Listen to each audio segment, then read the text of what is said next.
Hello बच्चों, take ITI में आपका स्वागत है। इसमें आज हम फर्स्ट ईयर का जो अभी 2022 में एग्ज़ाम होने वाला है इलेक्ट्रीशियन का, उसका लिए एक बहुत ही इम्पोर्टेंट क्वेश्चन बता रहे हैं, जो कि पिछले ईयर भी ये क्वेश्चंस इस माने क्वेश्चन बैंक से क्वेश्चन आया था और इस बार भी आने की पूरी संभावना है। तो वीडियो को पूरा देखें। ये क्वेश्चन बैंक है 1 नवंबर 2019 का। तो चलिए वीडियो को शुरू करते हैं। शुरू करने से पहले अगर आप इस चैनल पर नए हैं तो चैनल को सब्सक्राइब कर दें। देखिए पहला क्वेश्चन, इस सुरक्षा चिन्ह का नाम क्या है? ये जो प्लस की तरह जो आप दिख रहा है, ये सुरक्षा चिन्ह का क्या नाम है? इसका आंसर है ऑप्शन नंबर डी, सूचनात्मक चिन्ह। 2, अग्नि का शमन क्या है? यानी अग्नि का शमन का मतलब क्या होता है? तो इसका मतलब होता है ऑप्शन नंबर डी, अग्नि को ऑक्सीजन की पूर्ति से अलग करना। यानी कहने का मतलब ये हो गया कि अग्नि को अगर हम ऑक्सीजन नहीं देंगे तो वो अग्नि बुझ जाएगा, और अग्नि बुझने का मतलब हो गया अग्नि शमन होना। नेक्स्ट 3, निम्न में से भौतिक हानि क्या है? यानी किस चीज़ का उपयोग करने से भौतिक हानि होता है? तो इसका आंसर है ऑप्शन नंबर बी, कंपन। 4, निम्न में से अग्निरोधक का उपयोग करने का सही क्रम क्या है? आंसर है ऑप्शन नंबर ए, खींचना, निशान लगाना, दबाना या घुमाना।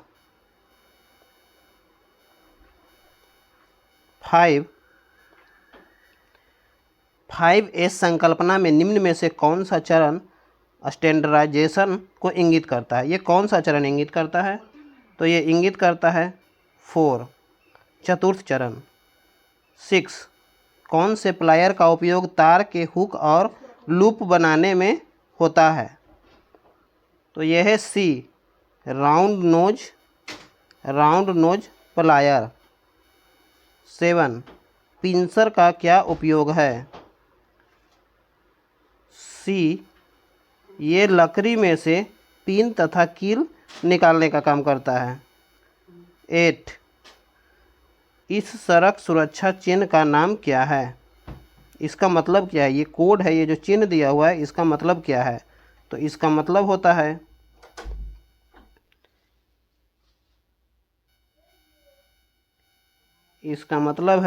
आवश्यक चिन्ह, यानी कुछ आवश्यक इंडिकेट दिया गया है, वो चिन्ह हुआ। उसके बाद 9, मूल श्रेणी में सचेतक चिन्ह के पश्च भाग का रंग क्या होता है? यानी उसका कलर किस कलर का होता है? What is the background colour of warning सिंग इन द बेसिक कैटेगरी? तो इस आंसर है सी, पीला यानी येलो। 10, विद्युत उपकरण में लगी अग्नि हेतु कौन सा अग्निशामक प्रयोग किया जाता है? Which type of fire extinguisher is use for fire on electric equipment?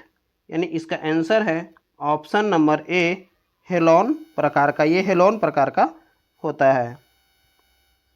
11, अपशिष्ट निपटान विधि कौन सी है जो गर्मी पैदा करती है? यानी कौन सी विधि के द्वारा गर्मी पैदा किया जाता है और अपशिष्ट यानी कचरा को निपटान किया जाता है?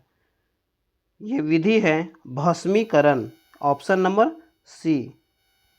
12, धुएं से सुरक्षा के लिए किस व्यक्तिगत सुरक्षा उपकरण पीपीई का प्रयोग किया जाता है?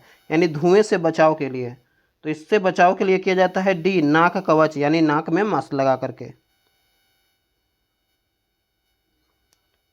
13, what is the full form of BIS?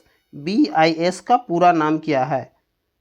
Answer है option number B, bureau of Indian standard. ये क्वेश्चन बहुत ही इंपॉर्टेंट है, आप इसे देख लीजिएगा। पिछले ईयर में भी आया था और नेक्स्ट ईयर में भी आने की संभावना है। 14, भारी भार उठाने और स्थानांतरित करने के लिए किस पद्धति का उपयोग किया जाता है? तो ये किया जाता है, ऑप्शन नंबर कौन सा होगा? ये देख लीजिए, ऑप्शन नंबर होगा बी, क्रेन और सीलिंग। 15, आग बुझाने में स्टार्विंग क्या है? यानी स्टार्विंग क्या है, उससे कैसे आग बुझता है? ऑप्शन नंबर सी, जल का उपयोग करके तापमान कम करना, यानी जल का उपयोग जब करते हैं तो टेम्परेचर कम होता है और अग्नि बुझ जाती है। नेक्स्ट है 16 नंबर, पीपीई नाम क्या है, यानी पीपीई क्या है, किसको नाम दिया गया है पीपीई। तो इसका आंसर है ऑप्शन नंबर डी, हाथ स्क्रीन। 17 अपशिष्ट निपटान विधि कौन सी है जो बहुत सारी ऊर्जा बचाती है, यानी कैसे बहुत सारा ऊर्जा बचता है, कौन सी विधि है। देखिए इस क्वेश्चन को आंसर हो जाएगा पुनः चक्रण यानी रिसाइकलिंग। रिसाइकलिंग करने से बहुत सारी ऊर्जा भी बचती है। 18 किस प्रकार की कृत्रिम श्वसन विधि का उपयोग उस पीड़ित के लिए करते हैं जिसकी छाती और पेट में चोट हो, यानी जिस काम करने के दौरान अगर छाती और पेट में चोट लग जाए तो हम किस श्वसन विधि का उपयोग करते हैं, जो कि कृत्रिम श्वसन विधि है। तो इसका आंसर है ऑप्शन नंबर डी, नेल्सन भुजा ऊपर पीछे दबाना, दबाव विधि। यानी इस विधि द्वारा उसके चेस्ट और पेट यानी स्टोमिक दोनों के दर्द को कम किया जा सकता है। 19 किस प्रकार के व्यावसायिक स्वास्थ्य खतरे के कारण संक्रमण हो सकता है, यानी कौन सा खतरा के चलते आपको खतरे के कारण संक्रमण हो सकता है। तो ये है बी, जैविक नुकसान। 20 इस औजार का क्या उपयोग है, यानी ये जो औजार है इसका हम किस चीज़ में उपयोग करते हैं।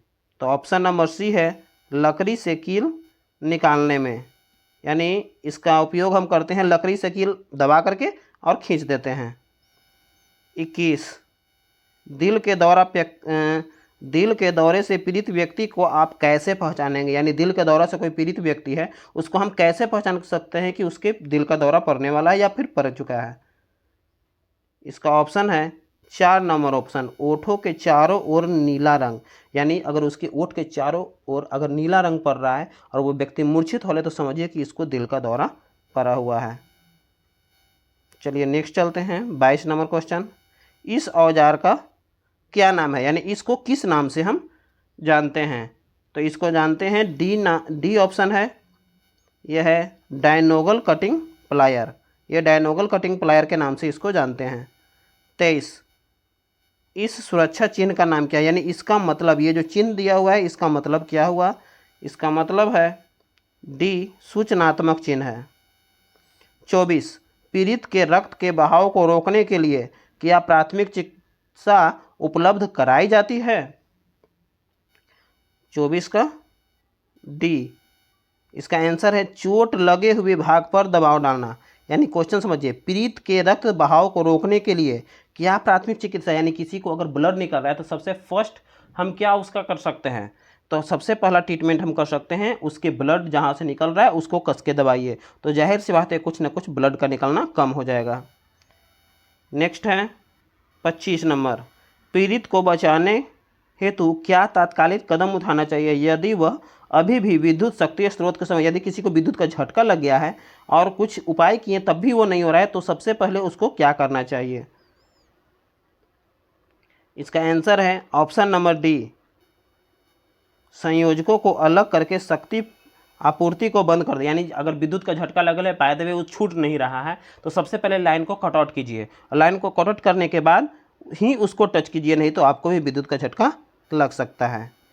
26 इस जो सचेतक चिन्ह है इसका क्या नाम है, ये जो चिन्ह है इसका मतलब क्या होता है, ये कहीं इंडिकेट किया हुआ है तो आप समझ जाइए कि क्या है। इसका मतलब बोल है कि ये पैदल क्रॉसिंग, देखिए इसका मतलब है कि पैदल क्रॉसिंग। नेक्स्ट 27 यदि पीड़ित को सिर में चोट लगी है, अगर कोई भी व्यक्ति को सिर में चोट लग गया है और वह मर रहा हो तो उसके स्वर्णिम घंटा कौन सा, यानी कितने देर वह स्वर्णिम घंटा कौन सा है। तो इसका आंसर होगा बी, पहले 30 मिनट, यानी उसको अगर पहले मर रहा हो उसको पहले फर्स्ट ट्रीटमेंट अगर 30 मिनट के अगर अंदर कर सकते हैं तो वो मरने से बच सकता है। 28 पीड़ित की कौन सी स्थिति को कोमा कहा जाता है, यानी कौन सा स्थिति में पीड़ित व्यक्ति है तो हम कहेंगे कि वो कोमा में चला गया है। तो इसका आंसर है ऑप्शन नंबर डी, पूरी तरह संवेदनहीन होकर लेटे रहना एवं बुलाने पर उत्तर न देना, यानी ऑलरेडी वो लेटा हुआ है, कितना हो कुछ बोल रहे हैं तो वो कुछ नहीं बोल रहा है, तो हम समझ जाएंगे कि वो कोमा में चला गया है। तो बच्चों ये वीडियो आपको कैसा लगे, अगर अच्छा कर लगे तो लाइक कमेंट और अपने दोस्तों को शेयर जरूर करें, और अगर इस चैनल पर नए हैं तो चैनल को सब्सक्राइब कर दें। जय हिंद।